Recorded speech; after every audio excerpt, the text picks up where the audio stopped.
whether you enjoy seeing our faces in the gallery, but I won't waste a question on that. Apart from Julia, no. On to football, when your squad has so many qualities like it does, do people overlook the fact that patience is important? You found a way against Aston Villa twice. I'm just wondering whether patience will stand you in good stead for the last 5 games of the season in finding ways in those games to win those games. Look, it's always important in football, but you still have to try to create. It's more a mindset than a real something what you see on the pitch, because the situations you have to create, they need to be lively, they need to be fluid and all that stuff. So yeah, but patience is important. It's pretty rare that you can win in the first minute. It's much more likely you can win in the last minute. And that's not new to us. But the Aston Villa game really was difficult. Like a lot of games are difficult in that league, but you cannot compare the games now with the other games. So we play now Brighton, where I'm not 100% sure if they still fight for staying in the league or if they feel already secure, which it's possible as well. Probably they know they need a few more points. But maybe not. But they are a really good football team. For example, they play different. I really think what they did over the last year is incredible. With a team like Brighton, who was in relegation battle last year, implementing a new style, really going to evolving a proper football style, and that's interesting. Is doing a really good job there, my colleague, and. But now, since the lockdown, they changed their approach a little bit. They went a bit more for results. You could see that against Norwich. Maybe it's not a perfect example, but I think Norwich had more possession in that game, which is unlikely for Brighton. Maybe since the lockdown, not so much. So we don't know exactly what we will face. A team in a good run and pretty much full of confidence about the results they had since the lockdown. We need to be ready for that. After that, Burnley. Always difficult. After that, Arsenal fighting for Europe for sure, and after that, Chelsea fighting for Champions League, and then last match Newcastle, probably fighting for nothing anymore, but still the last home game. So all different, and a lot of things we need always. One of these things is being patient, but it's not something I ask for before the game, because we will find out how patient we need to be. First and foremost, I want us to be lively. I want us to be active. I want us to be creative, and I want us to be really solid, especially in protecting the counter-attacks, because whatever setup Brighton will choose, and they used to change a lot for a specific opponent system-wise. So against us, I think when we played here, it was kind of a 4-3-2-1. Maybe they play that again, but we have only 2 days time, so we cannot prepare for all the different systems. So most of the things the boys have to learn on the pitch, and then use our principles, our patterns, and hopefully it will work out. I asked you about the kind of Zoom press conferences, and I was joking, but have you enjoyed the challenge that this kind of period has presented in doing things differently, whether it's the compressed amount of games? I know that's difficult with keeping players fit and fresh. Have you enjoyed the challenge of doing something different, albeit this is a one-off situation? I hope it's a one-off situation, but I didn't think about the changes. We thought a lot about the changes before we started, but since we started, we didn't think about it. We take it like this. I'm really, really happy that we are allowed now to use dressing rooms again. Even social distancing all clear, but the boys can change inside with the weather we have now. During the lockdown, the weather was brilliant. Now it would be really strange if they have to change in a tent or in a car or whatever. So I'm looking forward to the time when it will be as it was before all the things started to happen. And now it's okay, but it was really good before. So I'm really happy when we can do it again like we were used to do it. Just on that, and a final one from me, the drinks break debate, if you like, with it raining and being cold, maybe not the necessity to have it. But is it like coaching now in 4 quarters? Because there are benefits to getting your players together and talking the game through as well as having a drink, aren't there? Look, it's a very good idea, and it's if you look, I don't know, Tour de France or whatever, the guys on a cycle, they don't only use their drinks when it's sunny outside. They use that because the body needs it. So there are 2 different things. Sweating is not the only, and is not the only thing that makes it necessary to drink. So I like it. It's from a sports science point of view really, really good. It helps. So I understand that people think we don't need it when it's on 40 degrees outside, but I don't think it will be like this after for the next season. Maybe I don't know exactly how it will be. We have a short preseason only. If we have a preseason, if we get finally a date when we can start again, that's all clear. But it's really good, and it's for the players, and it's not for the coaches that we can speak. We use the time, of course, but I said it before. Until the boys are in my area where I wait for them, they're already the first 20 seconds are over. Then they really drink, and then I have maybe 10 seconds to say a few words. So that's not coaching. It's not that you change systems in that time and stuff like this properly. And that's why I like it for the players. It's really good. But it's new for us, and so maybe some people still need to get used to it. But it's completely okay for me that we do it now. And if then somebody decides after that we will never do it again, or only when it's really hot outside, then it's like this, no problem. Thank you, Jurgen. Thanks a lot. James, Simon Crabtree, please. Hi, Jurgen. I know you spoke to our written friends about medals for your squad before the last game, and I know that the wider family, as it were, at the football club that we don't talk about are equally as important. I'm thinking people like Mona or Liam Graham or Paul or all the backroom guys that I think you said once that do the little things that make the big difference. I'm not sure they're little. They are not in public, but they are massive. If we wouldn't have Mona and Emma during the lockdown, I'm pretty sure the majority of our players would have died of starving, because it's difficult to organize it from one day to the other. The things were all different for all of us, but being really famous out there and going out for grocery shopping and stuff like this, that would have been really difficult. If Andreas Kornmeier wouldn't have done the job he did, then the players would have come back and all of them would have had 5 kilo more and stuff like this. So it was not that there are no little things in this process, to be honest. There are only things which we see in public and things we don't see in public, but we appreciate that all exactly in the same manner. So I'm not sure if that's I never understood that, but 100% why people make a cut who gets a medal and who gets not a medal. But the medal actually you get here and maybe here. It's not so important if you really have it in the end. It's because you don't look at it every day. It's much more important that you are involved and that we show the appreciation and respect we have for all the people who are involved in that process. And so it's not important, but for a player, for example, maybe it's more important than for other people who are involved in it. We will find a way to show how much we appreciate what everybody has done. And if there's a medal needed for it, then we will create our own one, but we will never forget it anyway. So all good. And just a thought of the club's future this week. It seems a little bit more secure with the contracts that Curtis Jones and Harvey Elliott put pen to paper to. I'm just wondering about that bigger picture, how the future looks for Liverpool now.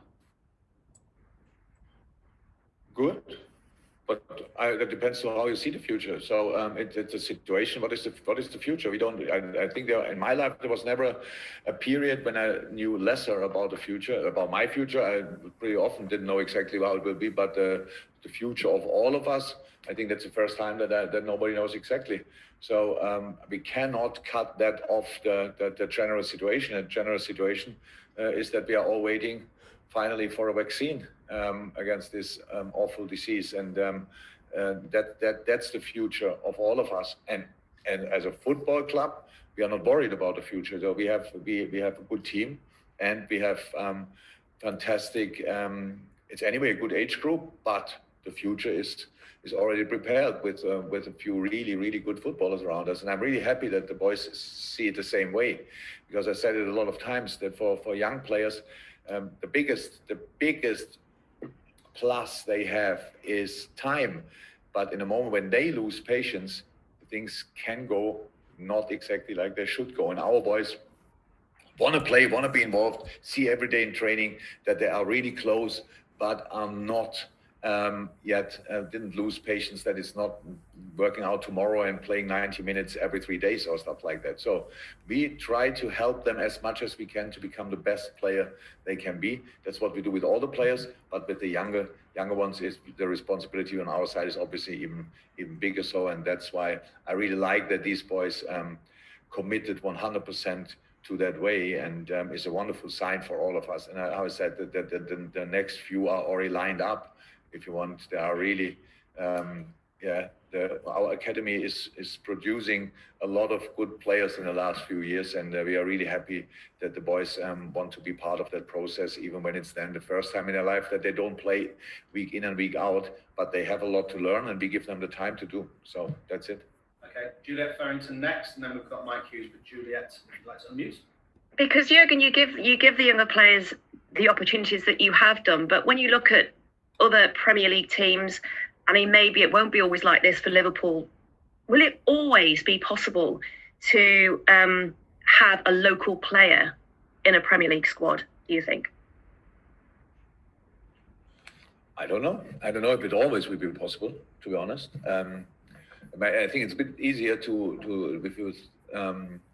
for the London clubs because I'm not sure exactly if you have to come from Chelsea directly to be a local lad or whatever, or if it's allowed that you are from, I don't know what is part of the way, another part of London, and it's still local.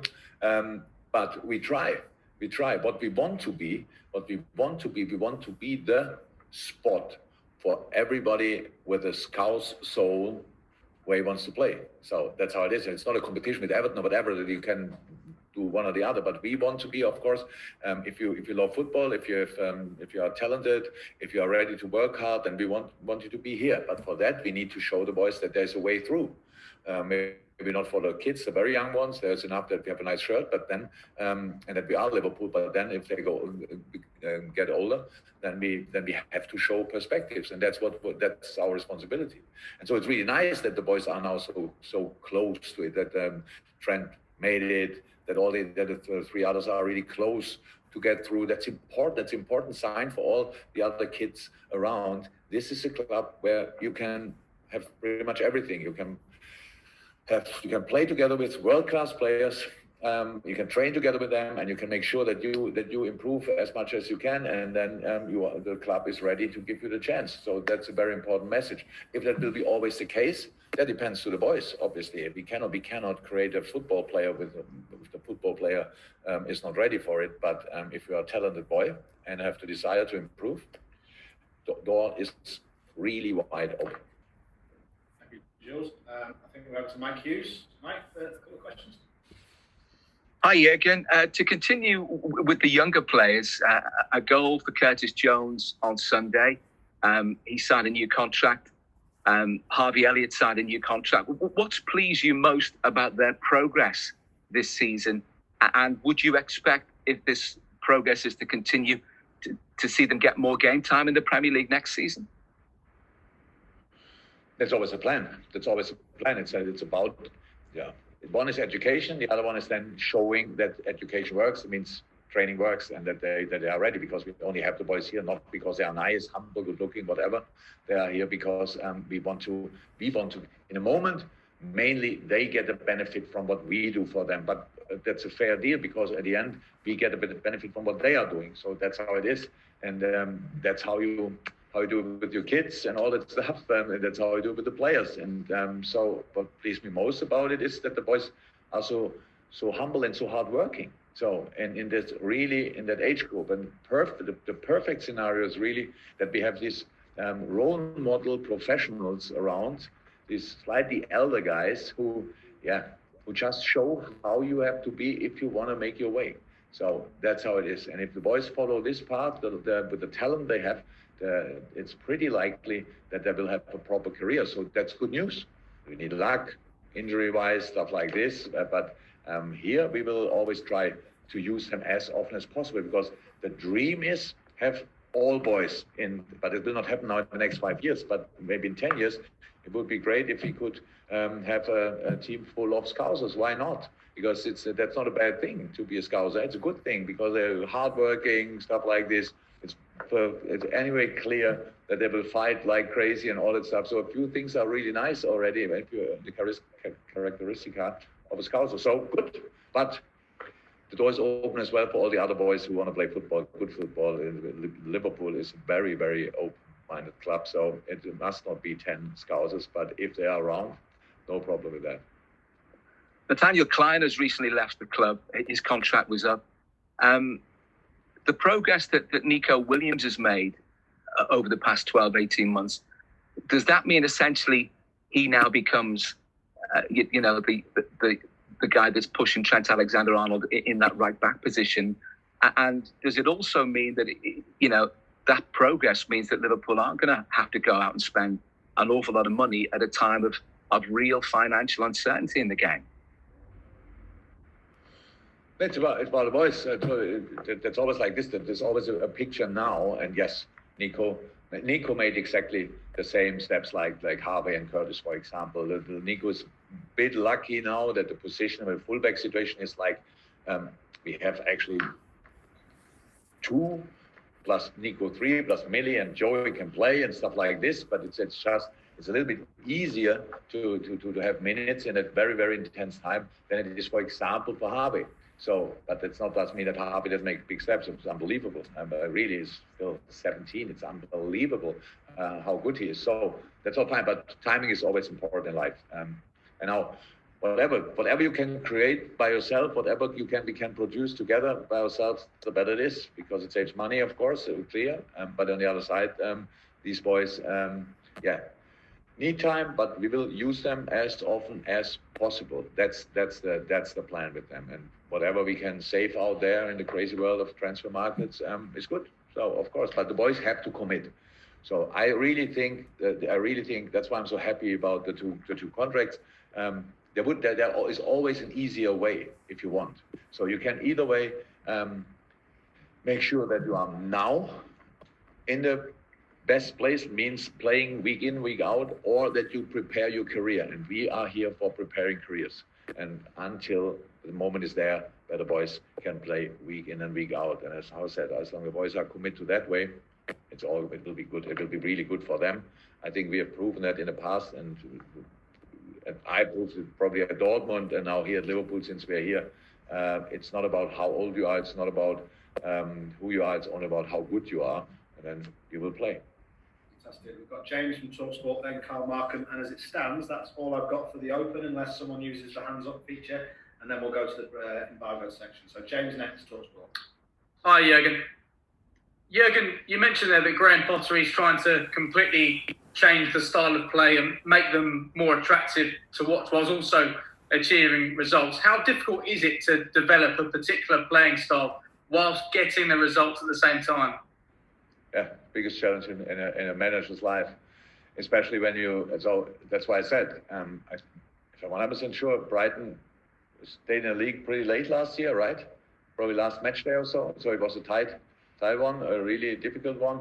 And then coming in, and I saw it was impressive. So from the first match day, I thought, oh, Brighton.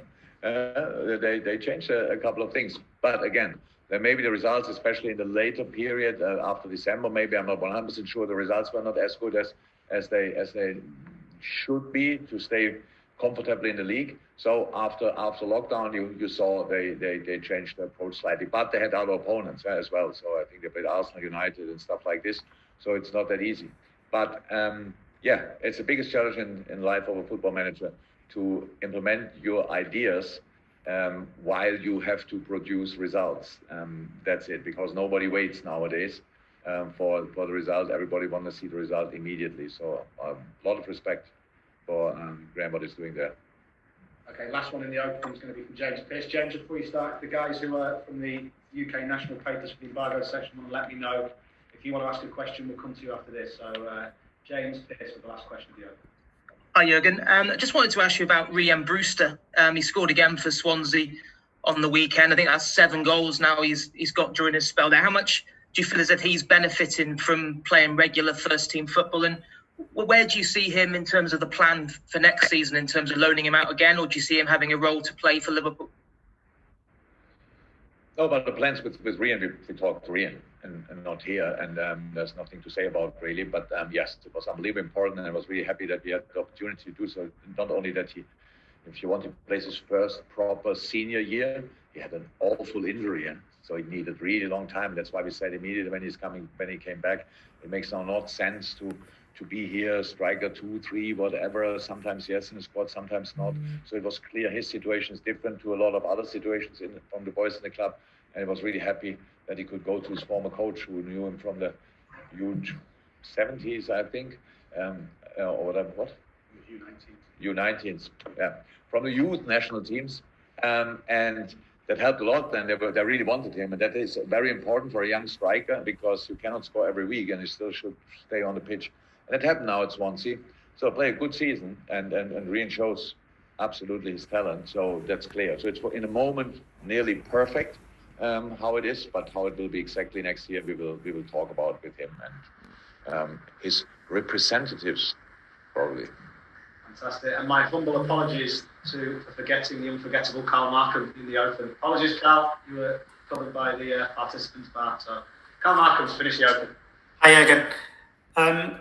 We seem to have spoken a lot today about the development of the younger players. I'm just wanting to talk to you about the development of one of your senior players in Sadio Mane, who's now 20 goals a season for the third successive season. I just wondered what you could sort of talk to us about his progress he's made.